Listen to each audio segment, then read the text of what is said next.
Hey guys, good evening. Hope you all doing great.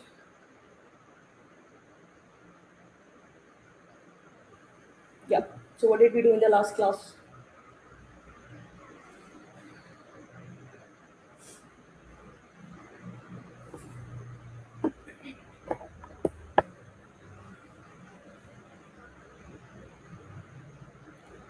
We did some theoretical stuff, right?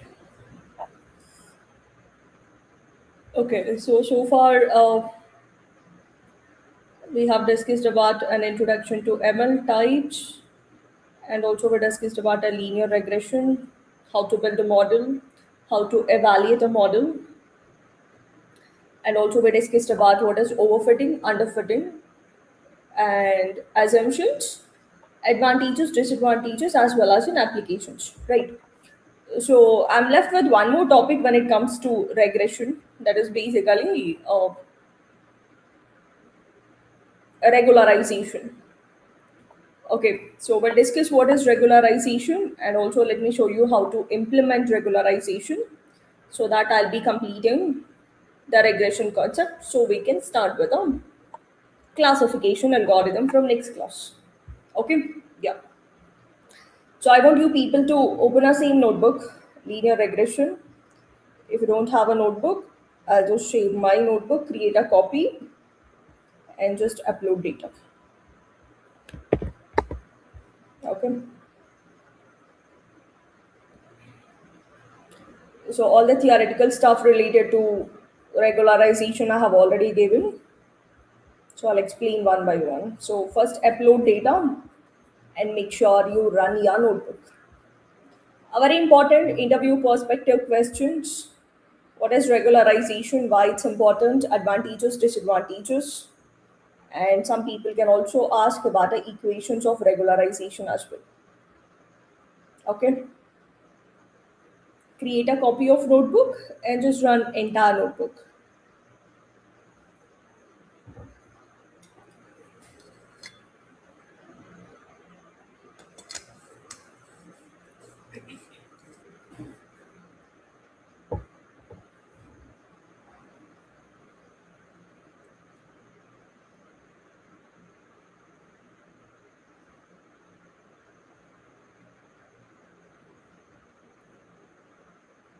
Done. So we'll discuss what is regularization. Okay.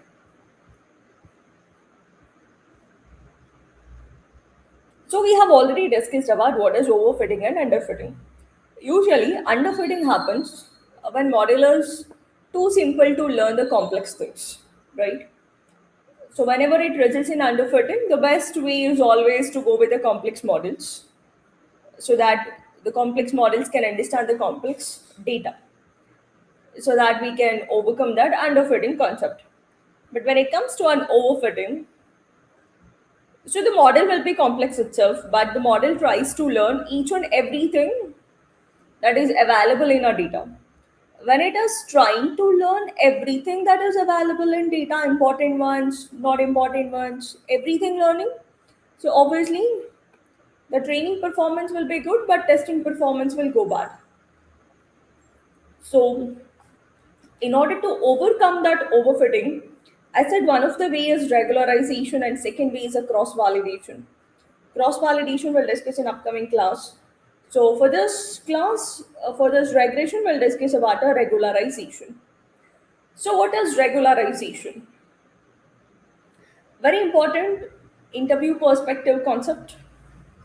Most frequently asked question in interview: how to overcome overfitting.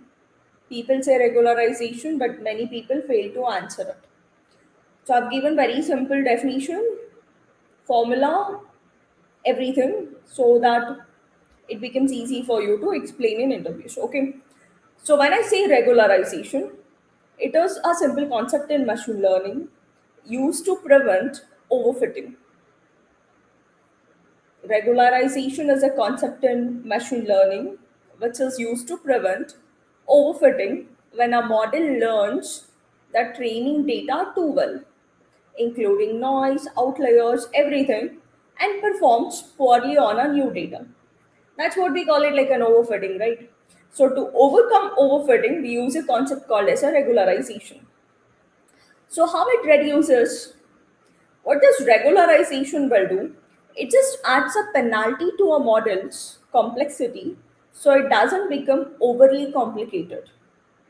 Simple. If somebody is trying to learn each and everything, impose certain restriction on them or add some penalty so that they don't really study everything, rather they focus on the important ones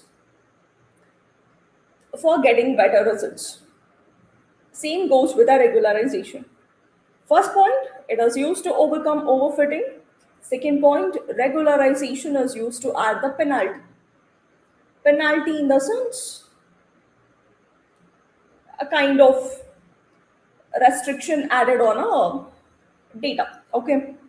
So now, in order to understand like how that penalty is added, we have a different regularization techniques.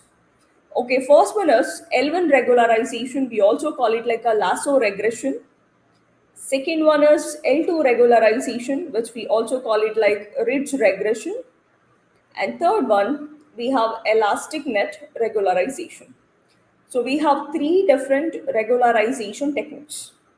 So all three basically helps in adding penalty to the model so that it doesn't really involve in overfitting. Okay.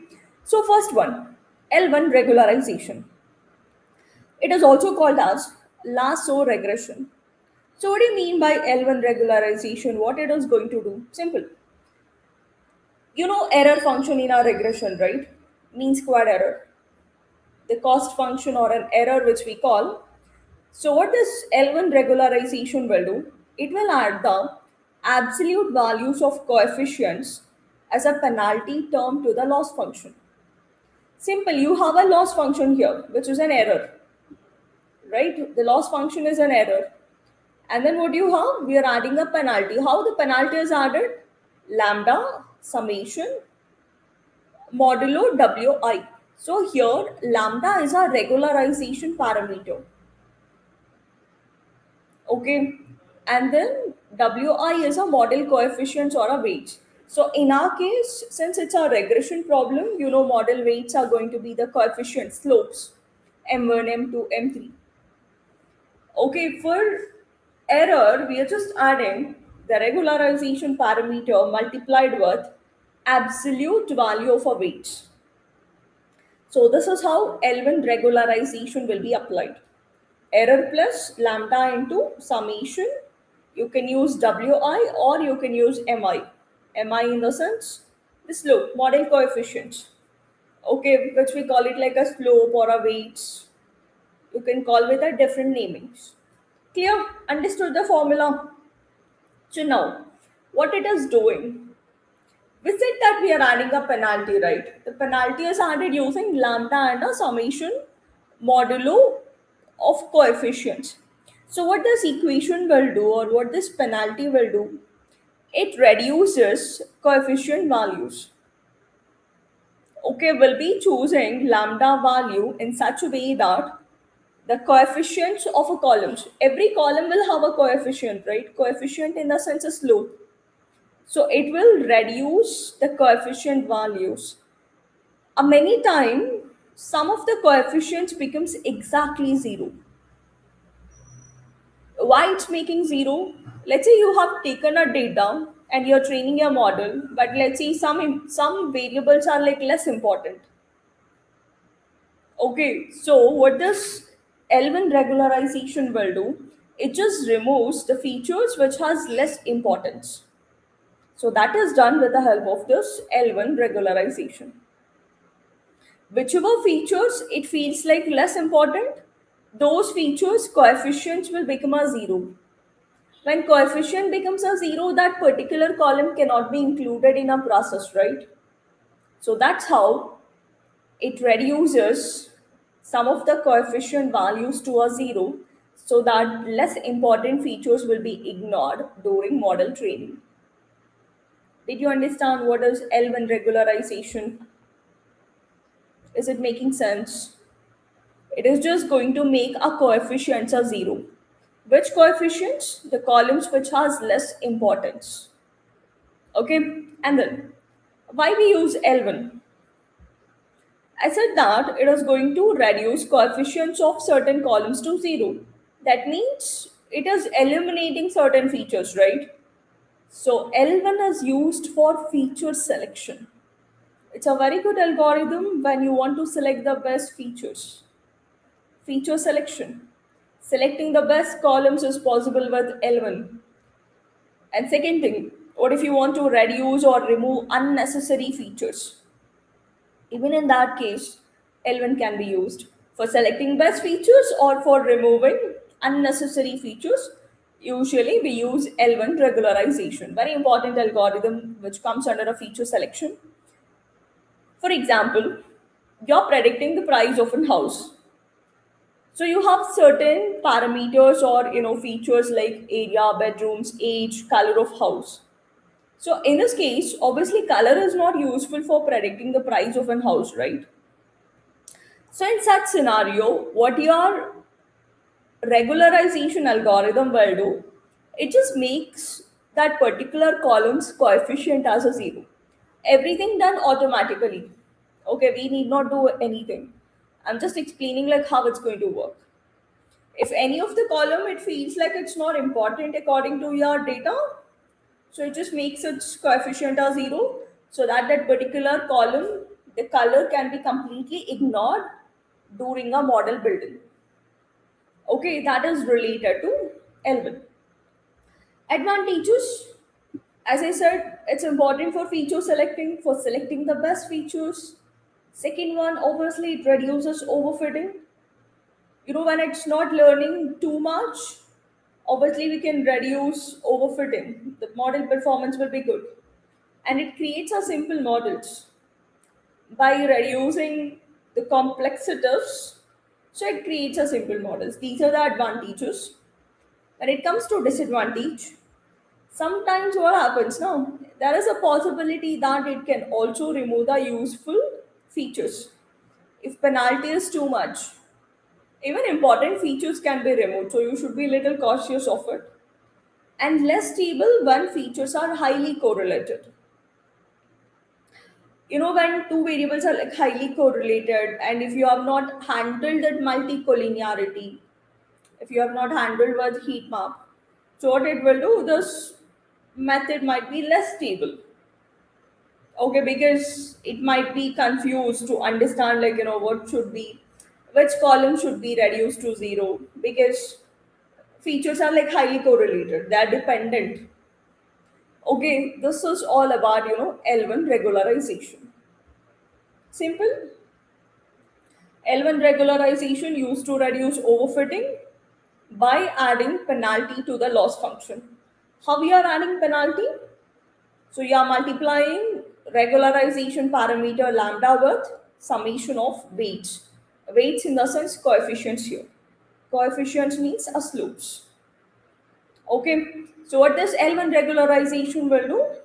It just reduces coefficients of a features, and some of the coefficients becomes zero whenever the column feels like less important to a data set.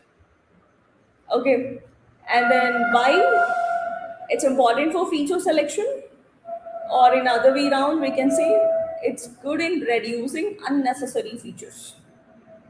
Okay, if somebody asks you which is the best feature selection method when it comes to a regression, lasso is the best one. It selects the features which are really important by making coefficients of columns are zero. Okay, hope this is clear. So now let's see like how we can implement the L1 regularization. Okay, and then I'll discuss about L2 regularization. Yeah. So again, even this is available in linear regression concept only. So from sklearn dot, I'll be using linear model. Sklearn dot linear model. You just need to import. So algorithm name is what? It's L1, but we call it like a lasso. Okay. So just call lasso. Done. And then I'll call lasso model equals. Let me just initialize the model. Okay. And then I want to train my model. I'll be calling lasso model dot fit. I'll be passing extreme comma y tree. Okay. Yeah. Training is done. Now you can make up predictions. You can call ypred equals so lasso model dot predict.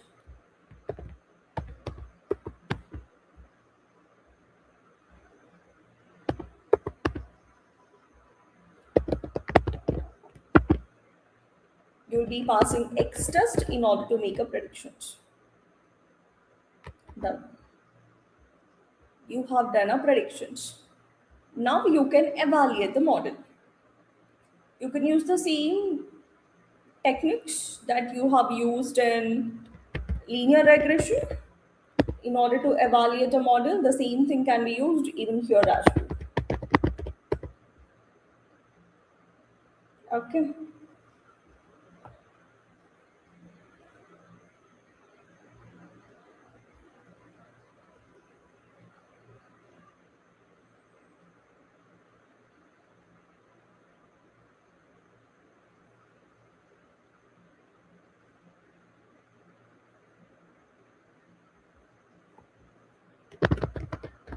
Understood how to implement.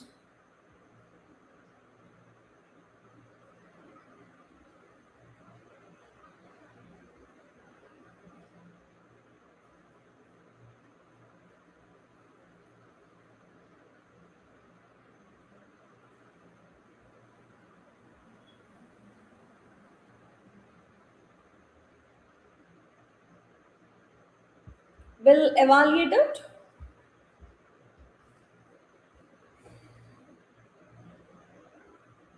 Okay.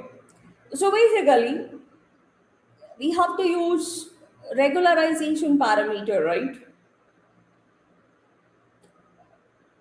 Which controls the penalty. So you have to define that lambda value. Mathematically, we call it like a lambda, but when we implement in a formula, we call it like a alpha.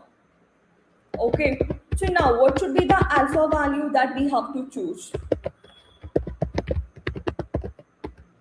It's a regularization parameter, right? It's a penalty that we are adding. Always remember, smaller the alpha, a very little regularization will be applied. Okay, larger alpha, it's a strong regularization. Okay, so smaller you choose, a smaller penalty will be added. The more you choose, the better penalty will be added. First, let me show you without adding that hyperparameter, that is alpha value lambda in a formula. Okay, so first let's evaluate without that, and then let me show you how it influences. I'll be using very few metrics. If you want, you can try all the metrics. So we'll see MSE, and I'll be calling mean squared error, and we'll be passing y test, comma y bridge. Okay, and then I'll be printing R2 score. You people can try evaluating all different things, but I'm showing with only these two, y test, comma y bridge. Okay, we are getting a negative R2.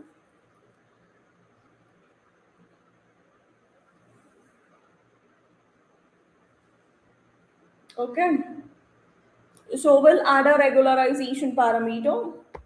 So here alpha is regularization parameter. Don't confuse. In a formula, we have a lambda. Alpha, lambda, one and the same. But in a code, you have to write alpha only. Let me give alpha equals 0. Okay.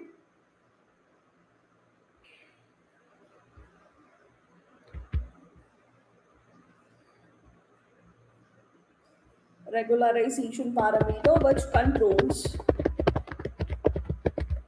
the strength of regularization. Okay. So if I give it alpha equals 0, what will happen?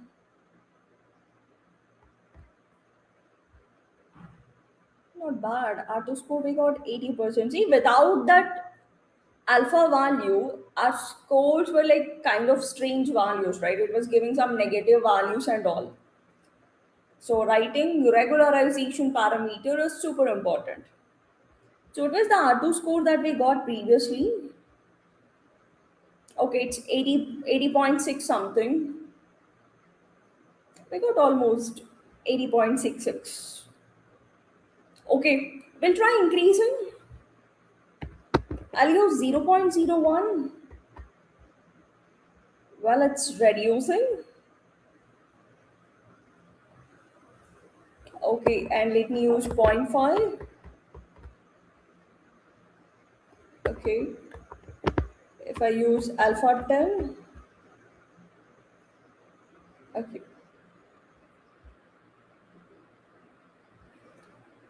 so too much penalty.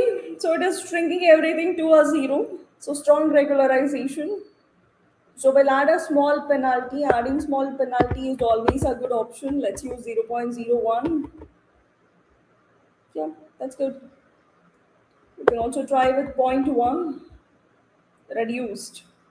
So since already we have selected the best features, so always add a very small penalty. 79.5, anyhow it's around 80 only, but still okay, manageable. Understood. It depends on data set, number of features. So usually you can go with a smaller value, 0.1, 0.01, and accordingly you can try the different things. Okay.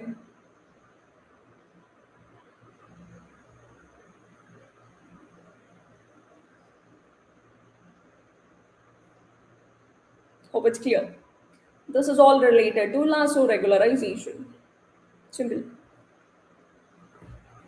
Any questions you can ask?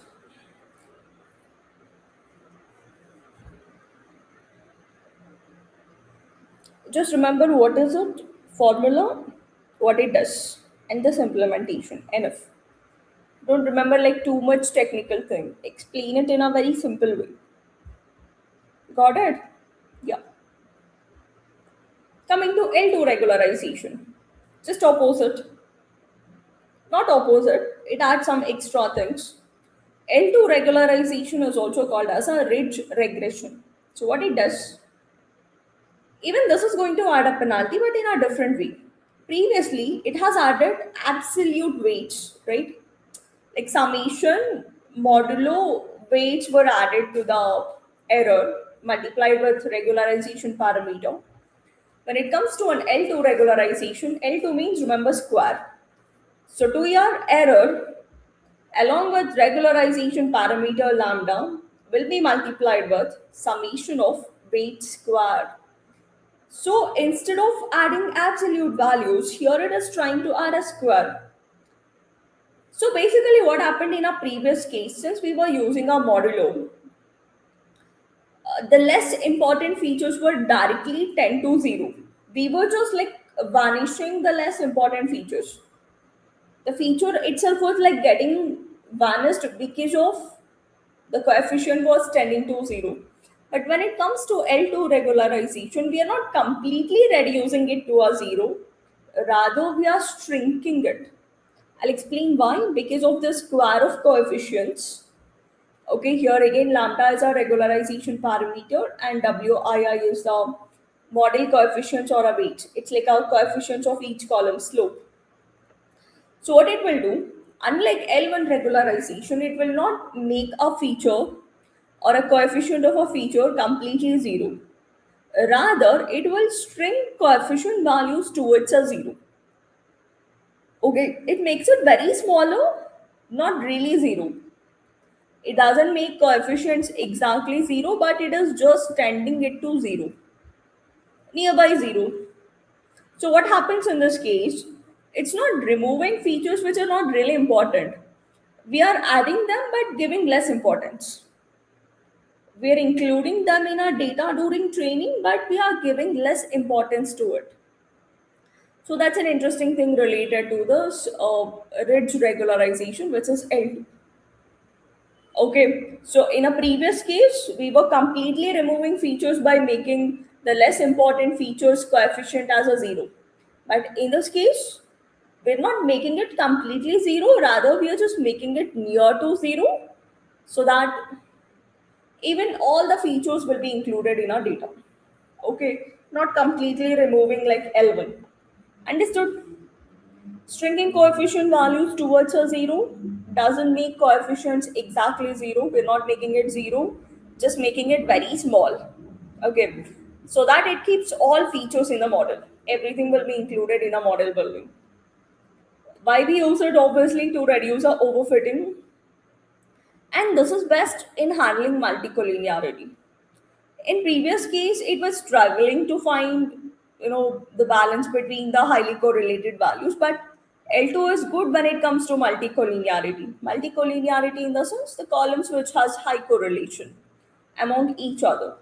Okay, and then with this approach you can improve the model generalization, you can expect the better results. Suppose you are predicting a salary. So here, we're not completely removing any column. Rather, we include everything, okay, but we reduce its influence. Okay, it will not be contributing much, but it will be contributing very less. So that's what L2 does. Reduces the influence of less important features, not completely, but to some extent. It will be available for model building, but its importance will be less. But in L1, completely vanishing. We will not be including that. Okay. And then advantages, obviously reduces overfitting. Works well when you want to include all the features, when all features are really important, and it helps in handling the correlated features better, where L1 was failing with this case. Disadvantage, obviously, since it's including everything, it couldn't perform a feature selection. This L2 cannot be used for selecting the best features because it's not removing unnecessary ones, it's including everything. So, another disadvantage, obviously, since coefficients are not completely tending to zero, we are including even unnecessary features as well. Okay, so these are the different advantages and disadvantages related to L2 regularization. I hope it's clear. So in our first case L1, we added penalty lambda into summation of modulo wi, that is absolute weights. But here it's a summation of weight square. In L1 regularization, the less important features were tend to complete zero, so it was vanished. But when it comes to L2 regularization, it will be tending to zero, but not completely zero. It will be made less important, given a small coefficient value. Okay, yeah. We'll do the implementation. So from sklearn dot linear model, you just need to import rich. Okay, and then you just need to call a model name. Rich model equals, let's initialize. Even for this regularization parameter is important. We'll try first without that. So rich model dot fit. I'll be using x tree and y tree. Okay, and then I'll be making predictions. Y pred equals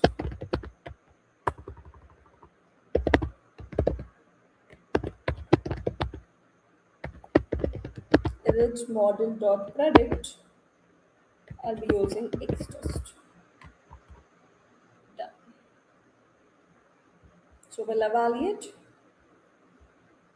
You could use the same two lines of code.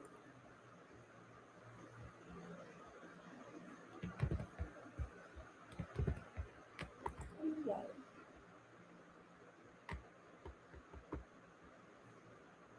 Even without adding hyperparameter, still it's working. because it includes everything, no? But still, you can try adding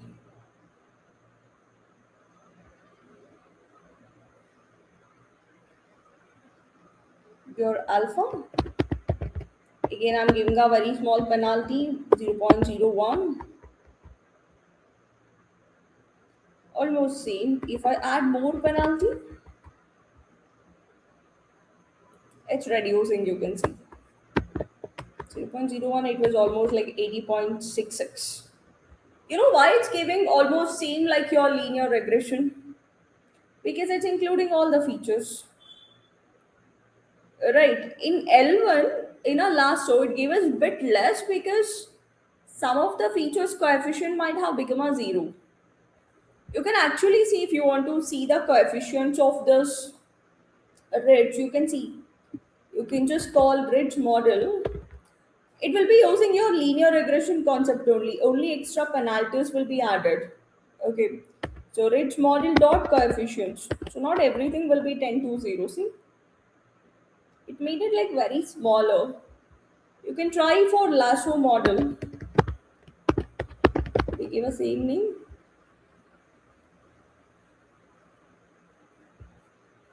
Yeah. So I'll show lasso model coefficients. See, it has turned out converted two columns to a zero. That's the reason the scoring was less. But in a ridge, it's not making it completely zero, rather it's reducing it to a very smaller values. Got it? Is it making sense? See here, these two in our lasso had become zero, completely zero. That means whatever last two columns were there in our data set was not included in our model building. But in this case, by giving very smaller coefficient values, it's included in a process. Understood? Is it making sense now? Yes. So in case of linear regression model, so Mm. we have to check the both the lasso and the ridge to It's good. Yeah, it's good if you check both lasso and ridge. and then we have to select a model where has means higher accuracy. Actually, this is related to just a regression. Okay. Okay, Yes. basic models.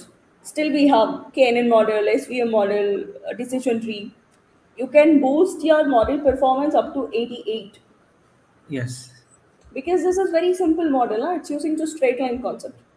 In that straight line concept, we have these three methods. Clear? Yes. Yes. Thank you. Don't stick on to here only. Still, you have a lot to do. You'll find better performance. I can boost up to 88 till XC boost. I'll show. So this is related to L1 and L2. Now, third one, elastic net. So elastic net regularization in the sense it's a combination of both. Let's say you want to eliminate features as well as you want to include some features. So combination of L1 and L2 is basically the elastic net regularization. So you can see the loss function, how it changes. It's not just an error function we are using. Along with that, L1 penalty term plus L2 penalty term. Okay, where L1 controls, sorry, lambda 1 controls L1 penalty, lambda 2 will control L2 penalty. Okay, so what it will do? Strings the coefficients, and some coefficients become zero because of L1, and it also keeps important correlated features because of L2. Both principles will be applied in one single algorithm. So whichever feels like less important will be removed completely by making its coefficient a zero. And if there are correlated values, then those features will be included by making their coefficients very small. Okay, both L1 and L2 will be applied in an elastic net. So why, when dataset has so many features, it's good to go with elastic net. When features are highly correlated, you can go with elastic net. When you want to perform both feature selection and a regularization, you want to select the best features and also you want to include the features with very small coefficients. In that case, you can use an elastic net. Suppose for predicting customer churn, you have a different features like age, salary, usage time, app activity, purchase history. So, what it will do, some of the features which are not really important will be removed, while some of the important correlated features will also be retained. Both things combining L1 L2 is going to happen with the elastic net. Okay, advantages, it combines both L1 L2, performs feature selection using L1 and also handle multicollinearity better with L2. And it's always good to go with this approach when you have so many features. Okay, disadvantages, more complex because managing two regularization techniques and requires tuning or deciding two parameters. Okay, because one parameter is related to L1 and another one is related to L2, right? You have to define both. So that's the reason it becomes like bit complex.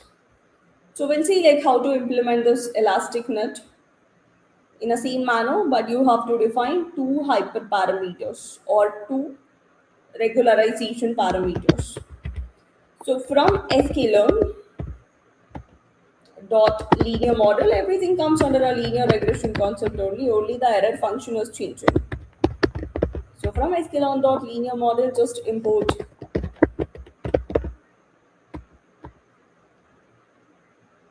elastic net. So I'll just call it like elastic net model ET model equals, I'll call elastic net, and then I'll be training my model using x train comma y train, and then you have to make a prediction. Well done. Let me save the predictions in a whiteboard. Okay, and we'll just evaluate the model using, I'm just using MSER2. You can try evaluating using different metrics as well. It's giving negative value because we have not defined our regularization parameters, right? For L1, it's an alpha only. I'll give 0.01. Okay.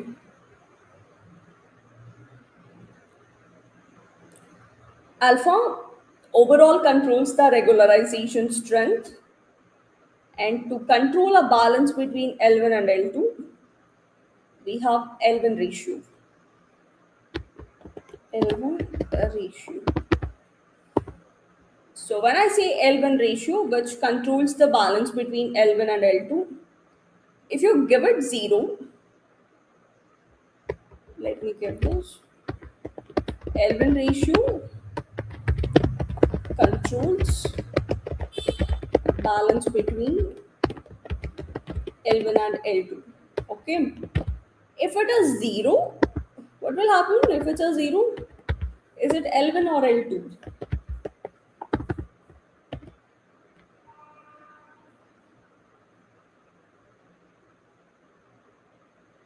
If it's a 0, it's a ridge. L2. Okay, if it's a 1, it will be L1. If you give a 0.5, it balances both. It will be a mix of both. So please remember this.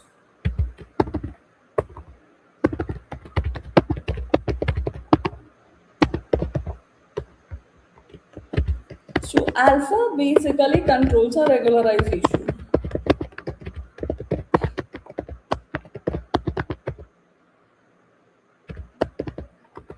Okay. So if you give L1 ratio is equal to 0, it behaves like a L2 regularization. See,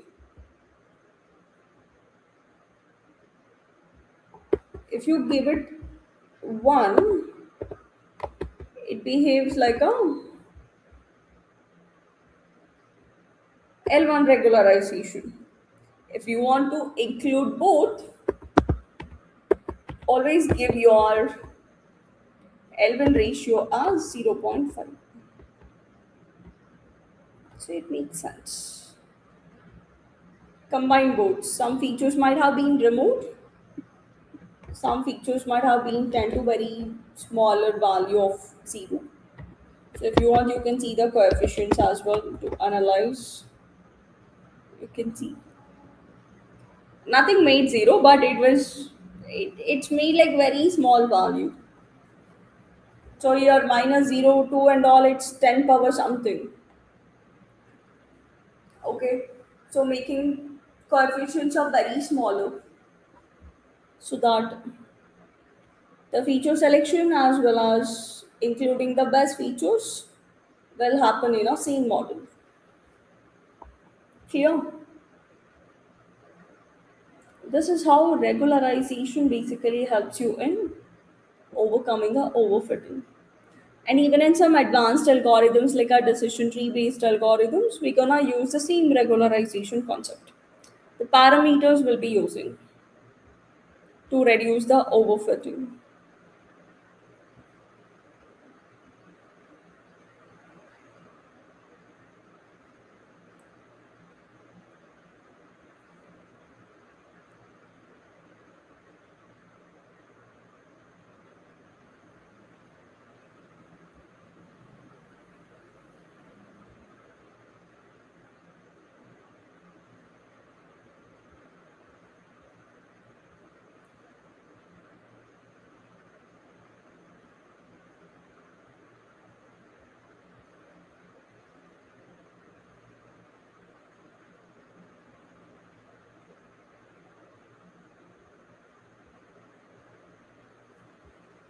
Any questions you can ask?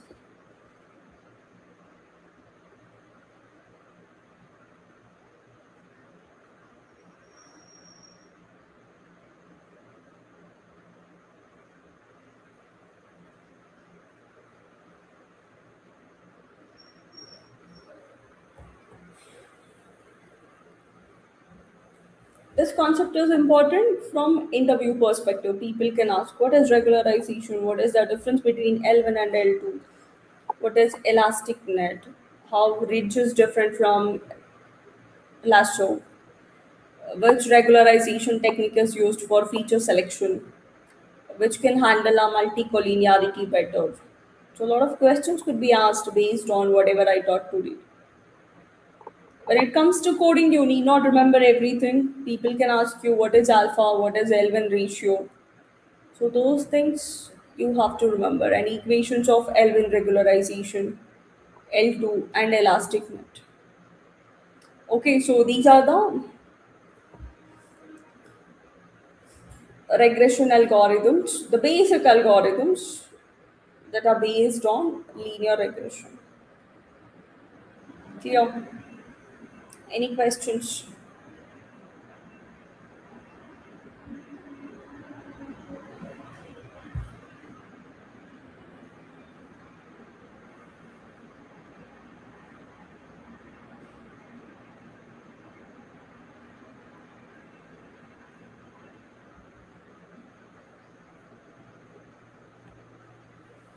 All good, understood.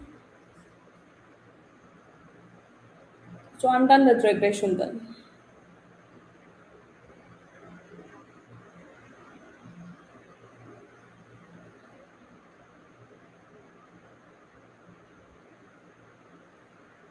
So I'll find one regression data and I'll upload it like an assignment. So this week, whenever you are free, you can start implementing that in a same manner. Okay. So from tomorrow, we'll start with classification algorithm. What is logistic? How it works? Though it has a name like a regression, why it's called as a classification? It has a concept called as a sigmoid function. And understanding metrics to evaluate a classification model is like bit challenging. So you need to understand that. And rest all will be same when you take up data. Again, you do all the same steps, basic checks, cleaning data, handling outliers, performing EDA, encoding, scaling. No log transformation here. Extra, we have like balancing data. Okay. And then building model, evaluating a model. If you learn one regression, one classification project, same way you can try different projects. The concept will be same and the process will be the same. So now with this knowledge, you can try building any regression models only with linear, lasso, ridge, elastic net. Later, you can try implementing KNN regressor once you understand its logic, support vector regressor, decision tree regressor, random forest regressor, and also we have an XGBoost regressor. Okay, any questions? It's like all this one time learning. Once you study, you should not forget, and you need not study every time. Okay, so that's how you people have to learn. You're getting a time, so make sure you utilize and you try to do all these stuff. Can you do it? Yes, sure. Yeah. Any questions, you can reach out to me. So I'll connect with you and I'll clear your doubts. Okay, then. Thank you. Thanks for joining. We'll catch up tomorrow and we'll continue with logistic regression. Bye bye. Good night.